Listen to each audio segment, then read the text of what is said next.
తిరుమలకు వచ్చే భక్తులకు సరసమైన ధరలకు పరిశుభ్రమైన, ఆరోగ్యకరమైన మరియు రుచికరమైన ఆహారాన్ని అందించడమే టీటీడీ లక్ష్యమని ఈవో శ్రీ జె. శ్యామలరావు చెప్పారు.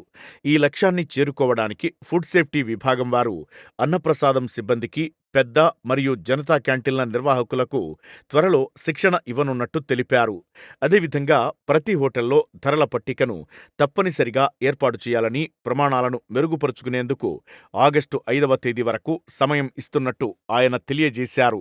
తిరుమల గోకులం విశ్రాంతి భవనంలోని సమావేశ మందిరంలో టీటీడీ ఈవో, ఫుడ్ సేఫ్టీ శాఖ అధికారులతో తిరుమలలోని పెద్ద జనతా క్యాంటీన్లపై సమావేశం నిర్వహించారు. ఈ సందర్భంగా food safety department director Shri Purnachandrarao food safety management సిస్టంపై సవివరమైన పవర్ పాయింట్ ప్రజెంటేషన్ను అందించారు. ఇందులో తిరుమలలోని అన్ని రెస్టారెంట్లు మరియు తినుబండారాల తయారీదారులు అనుసరించాల్సిన పరిశుభ్రత మరియు పారిశుధ్య పద్ధతులు తెలిపారు.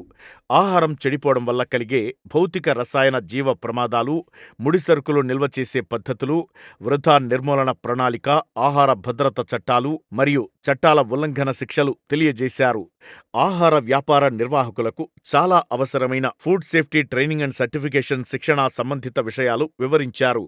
ఈ సమావేశంలో జేఈఓ శ్రీ వీరబ్రహ్మం, డిప్యూటీ ఈవోలు శ్రీమతి ఆశాజ్యోతి, శ్రీమతి విజయలక్ష్మి, ఇన్ఛార్జ్ ఆరోగ్య శాఖ అధికారి డాక్టర్ సునీల్ కుమార్, క్యాటరింగ్ ప్రత్యేక అధికారి శ్రీ జిఎల్ఎన్ శాస్త్రి తదితరులు పాల్గొన్నారు. అదేవిధంగా assistant food controller Shri Venkateswararao, Tirumala food safety అధికారి Shri Jagadish, food safety department ఇతర ప్రతినిధులు, APTDC divisional manager Shri Giridhar Reddy, తిరుమలలోని పెద్ద మరియు జనతా క్యాంటీన్ల నిర్వాహకులు పాల్గొన్నారు.